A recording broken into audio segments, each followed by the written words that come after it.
के हरदोई के अरवल थाना क्षेत्र के बगदादपुर व उमरौली जोधपुर में भूमाफियाओं के खिलाफ चल रही कार्रवाई के तहत हिस्ट्री शीटर और समाजवादी पार्टी के जिला महासचिव वीरेंद्र सिंह यादव उर्फ बीरे की कोतवाली पुलिस ने 4 करोड़ 60 लाख की संपत्ति कुर्क कर दी है।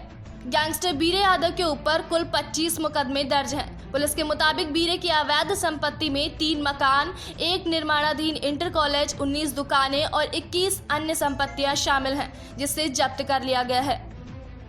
देखिए, ये वीरेंद्र सिंह यादव उर्फ वीरे जो थाना अरवल क्षेत्र का रहने वाला है, ये एक जनपद का बड़ा भूमाफिया है जिसके खिलाफ गैंगस्टर एक्ट में मुकदमा दर्ज था और इसी क्रम में इसके सभी संपत्तियों को गैंगस्टर एक्ट की धारा 14(1) के तहत आज पुलिस और प्रशासन द्वारा संयुक्त रूप के टीम गठित करके भेजी गई और उनके द्वारा इसकी समस्त प्रॉपर्टियां, जिसकी लगभग कीमत बाजार में 4 करोड़ 60 लाख है, उसको कुर्क किया गया है।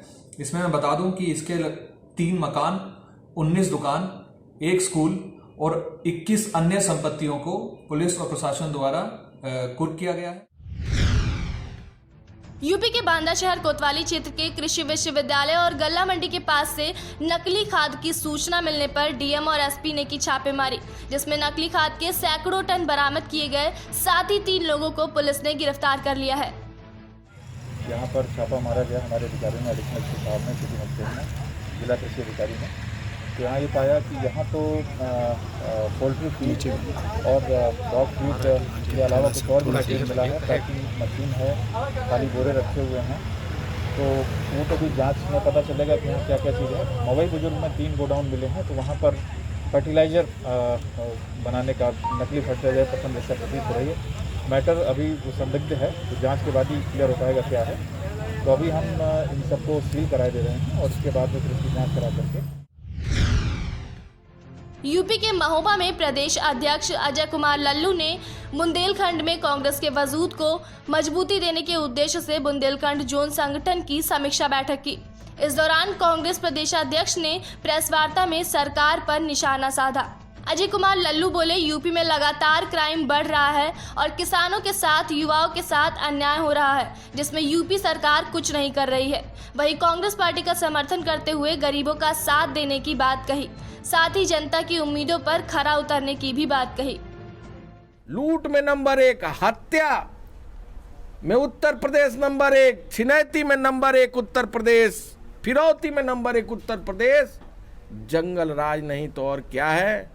मुख्यमंत्री जी उत्तर प्रदेश जानना चाहता है कि उत्तर प्रदेश में बेटियां कैसे सुरक्षित रहेंगी, महिलाएं कैसे सुरक्षित रहेंगी।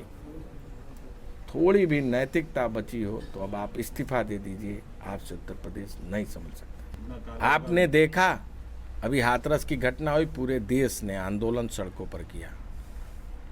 कभी वो ये कहते रहे कि विदेशी फंडिंग हुई है, कभी ये कहते रहे कि नक्सल कनेक्शन है, कभी ये कहते रहे कि तमाम विपक्षी पार्टियों ने इसे मुद्दा बनाया।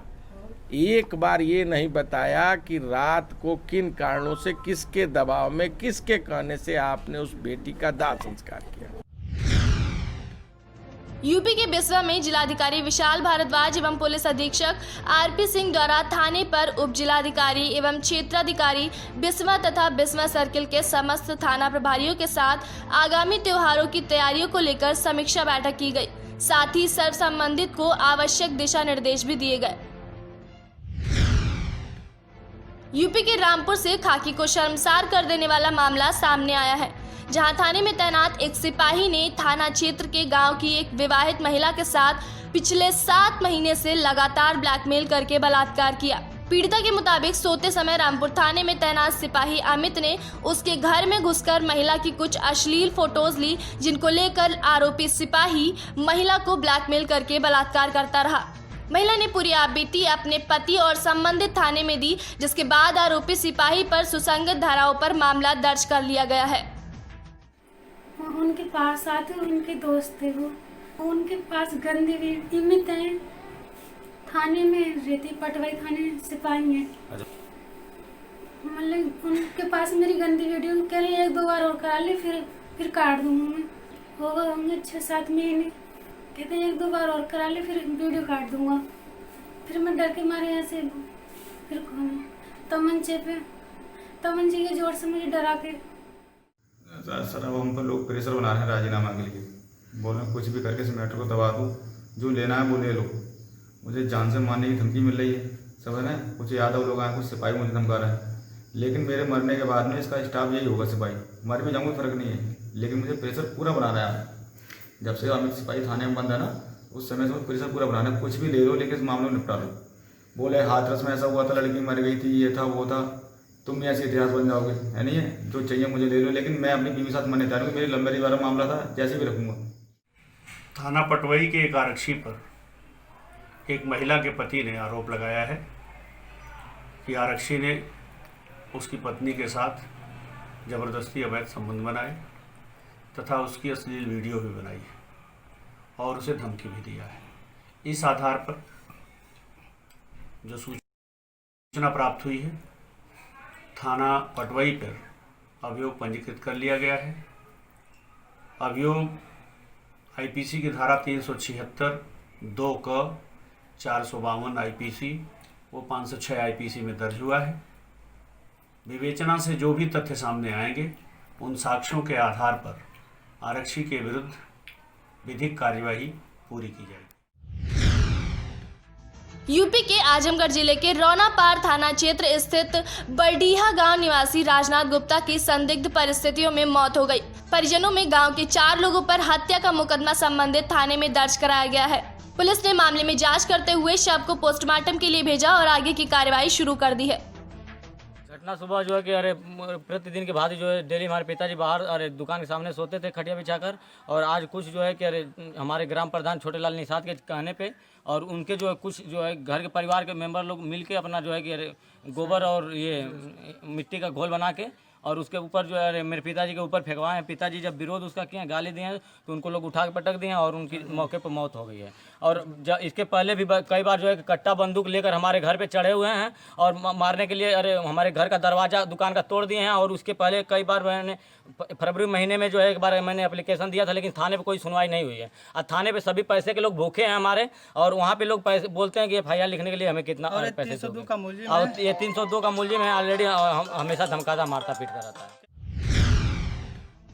यूपी के बांदा से मासूम के साथ दुष्कर्म का मामला सामने आया है, जहां गांव के एक पड़ोसी युवक ने 10 साल की मासूम बच्ची से दुष्कर्म कर मौके से फरार हो गया। घटना की पूरी जानकारी पीड़ित मासूम ने अपनी मां को बताई। परिजनों की तहरीर पर संबंधित थाने में पुलिस ने आरोपी के खिलाफ रेप और पास्को एक्ट आदि की धाराओं में मुकदमा दर्ज कर गिरफ्तार कर लिया है। कल शाम को थाना बिसंडा में बटफंदा गाँव है, वहाँ पर एक बच्ची साथ दुष्कर्म की वारदात हुई, जिसमें पुलिस ने तत्काल अभियोग पंजीकृत कर लिया गया और अभियुक्त को गिरफ्तार भी कर लिया गया और अभी बच्ची इसका स्वास्थ्य ठीक है। पंजाब के अमृतसर में सरकार द्वारा किसानों को पराली जलाने के नुकसान से अवगत कराया जा रहा है। बार बार किसानों से गुहार लगाई गई कि किसान अपने खेत में पराली ना जलाएं, जिससे उनके अपने परिवार को भी नुकसान हो सकता है और जमीन का उपजाऊपन भी खत्म होता है। वहीं किसानों का कहना है कि हम किसान पराली को मजबूरन जलाते हैं, क्योंकि हमें पराली के लिए कोई समाधान सरकार द्वारा नहीं दिया गया और न ही उचित मूल्य। ਜ਼ਿਮੀਂਦਾਰ ਨੂੰ ਕੀ ਕਰੇ ਜ਼ਿਮੀਂਦਾਰ ਜੀ, ਜ਼ਿਮੀਂਦਾਰ ਅੱਗ ਨਾ ਲਾਊਗਾ ਤੇ ਕੀ ਕਰੂਗਾ। ਸਹੀ ਹੈ, ਜ਼ਿਮੀਂਦਾਰ ਦਾ ਪਰਾਲੀ ਦਾ ਕੋਈ ਹੱਲ ਹੋ ਜਾਊਗਾ ਤੇ ਜ਼ਿਮੀਂਦਾਰ ਅੱਗ ਨਾ ਲਾਵੇ। ਜ਼ਿਮੀਂਦਾਰ ਖਰਚਾ ਇਹਨਾਂ ਆਖ ਦਿੰਦੀ ਸਰਕਾਰ ਕਿ ਇੰਨਾ ਜ਼ਿਮੀਂਦਾਰ ਅੱਗ ਨਾ ਲਾਵੇ ਤੇ ਇਦਾਂ ਕਰੇ। ਸਹੀ ਹੈ ਜੀ, ਤੇ ਜ਼ਿਮੀਂਦਾਰ ਨੂੰ ਕੁਝ ਮਿਲੂਗਾ ਤੇ ਜ਼ਿਮੀਂਦਾਰ ਅੱਗ ਨਾ ਲਾਵੇ। ਜ਼ਿਮੀਂਦਾਰ ਆਪਣੇ ਪੱਲਿਓਂ ਕਿੱਥੋਂ ਲਾ ਦੂਗੀ। ਸਹੀ ਆ, 6000 ਰੁਪਇਆ ਆਖਿਆ, ਮੰਗ ਕੀਤੀ 6000 ਚੋਂ ਅਜੇ ਤੱਕ 600 ਰੁਪਇਆ ਨਹੀਂ, 6 ਰੁਪਏ ਨਹੀਂ ਜ਼ਿਮੀਂਦਾਰ ਨੂੰ ਮਿਲਦੇ ਤੇ ਜ਼ਿਮੀਂਦਾਰ ਅੱਗ ਨਾ ਲਾਊਗਾ ਤੇ ਕੀ ਕਰੂਗਾ। ਤੇ ਜ਼ਿਮੀਂਦਾਰ ਦਾ ਜਿਹੜਾ ਧੂਆਂ ਦਿੱਲੀ ਤੱਕ ਪਹੁੰਚਣ ਡਿਆ ਤੇ ਮਿੱਲਾਂ ਦਾ ਧੂਆਂ ਅਜੇ ਤੱਕ ਕਿਤੇ ਨਹੀਂ ਦਿਖਣ ਡਿਆ। ਇਹੋ ਪਰਾਲੀ ਮਿੱਲਾਂ 'ਚ ਜਾ ਕੇ ਫੂਕਣੀ ਆ ਤੇ ਇਹ ਜ਼ਿਮੀਂਦਾਰ ਦੀ ਪੈਲੀ 'ਚ ਬਸ ਫੂਕੀ ਤੇ ਜ਼ਿਮੀਂਦਾਰ ਤੇ ਐਕਸ਼ਨ ਹੁੰਦਾ। पंजाब के हल्का बलुआना के विभिन्न गांवों में प्राकृतिक आपदा के कारण किसानों को भारी नुकसान सहना पड़ा। किसानों की फसलें नष्ट हो गई हैं और घर बुरी तरह क्षतिग्रस्त हो गए हैं। ऐसी स्थिति में प्रशासनिक अधिकारियों ने खेतों से पानी निकालने के लगातार प्रयास किए, लेकिन निगम के अधिकारियों और कर्मचारियों की अक्षमता के कारण उन्हें परिणाम भुगतना पड़ रहा है। उन्होंने सरकार से ऐसे अक्षम अधिकारियों के खिलाफ कड़ी कार्रवाई करने और प्राकृतिक आपदा की स्थिति में सरकार के प्रयासों को लागू करने की मांग की। साथ ही उन्होंने मुआवजे की भी मांग की। ਹਾਲਾਤ ਤਾਂ ਸਰ ਬਹੁਤ ਮਾੜੇ ਹੋ ਗਏ ਜੀ, ਕਿਉਂਕਿ 1.5 ਮਹੀਨਾ ਹੋ ਗਿਆ ਜੀ ਪਾਣੀ ਆਏ ਨੂੰ, ਕੋਈ ਇਹਦਾ ਨਿਕਾਸੀ ਦਾ ਹੱਲ ਨਹੀਂ ਹੋਇਆ। SDO ਗਰੋਵਰ ਅਵਲ ਖਰਾਣਾ ਇਹ ਬੰਦੇ ਨੇ ਜੀ ਸਾਡੀ ਬਿਲਕੁਲ ਕੋਈ ਗੱਲ ਨਹੀਂ ਸੁਣੀ, ਕੋਈ ਕਾਰਵਾਈ ਨਹੀਂ ਕਰੀ। ਅੱਜ 1 ਮਹੀਨਾ ਹੋ ਗਿਆ, ਅਸੀਂ ਆਪਦੇ ਖਰਚੇ ਤੇ ਖੰਭੇ ਚੱਕ ਕੇ ਲੈ ਕੇ ਆਏ ਆ, ਖੰਭੇ ਲਵਾਏ ਆ ਲੇਬਰ ਤੋਂ। ਫਿਰ ਅੱਜ 1 ਹਫ਼ਤਾ ਹੋ ਗਿਆ ਜੀ ਟਰਾਂਸਫਾਰਮ ਲੱਗੇ ਨੂੰ। ਇਹ ਮਲੂਪਰ ਤੋਂ ਜਿਹੜਾ ਫੀਡਰ ਜਾ ਰਿਹਾ ਢਾਬਾਂ ਨੂੰ, ਇਹਦੇ ਜੈਂਪਰ ਜੋੜਨੇ ਸੀ। ਇਹ ਬੰਦੇ ਨੂੰ ਅਸੀਂ 3-4 ਵਾਰੀ ਫੋਨ ਕਰਿਆ, ਇਹਨੇ ਅੱਗੋਂ ਸਾਨੂੰ ਇਹ ਗੱਲ ਕਹੀ ਕਿ ਤੁਸੀਂ 1 ਮਿੰਟ ਬਾਅਦ ਸਾਨੂੰ ਫੋਨ ਨਾ ਕਰਿਆ ਕਰੋ। ਤੇ ਅਸੀਂ ਦੱਸੋ ਜੀ ਕਿਹਨੂੰ ਕਰੀਏ? ਇਹ ਮੇਨ ਅਫਸਰ ਹੈ ਜੀ। ਤੁਸੀਂ ਮੈਨੂੰ ਮੇਰੇ ਮੁਤਾਬਕ ਹੀ ਸਾਰੇ ਪਿੰਡਾਂ ਵਿੱਚ ਟਰਾਂਸਫਾਰਮਰ ਲੱਗੇ ਹੋਏ ਆ। ਜਿੱਥੇ ਵੀ ਕਿਤੇ ਡਿਮਾਂਡ ਸੀ ਐਕਸਟਰਾ ਦੀ, ਉੱਥੇ ਉਹ ਵੀ ਲਵਾਏ ਗਏ ਆ। ਡੀਜ਼ਲ, ਸੜਕਾਂ, ਹੋਰ ਜਿਹੜੇ ਸਾਧਨ ਆ, ਵਰਮੇ ਪੰਪ ਸਾਰੇ ਅਵੇਲੇਬਲ ਕਰਵਾਏ ਗਏ ਪਿੰਡਾਂ 'ਚ। ਜੇ ਕੋਈ ਤੁਹਾਨੂੰ ਕਿਸੇ ਸਪੈਸੀਫਿਕ ਵਿਲੇਜ ਦੀ ਲੱਗਦੀ ਹੈ ਮੈਨੂੰ ਦੱਸੋ।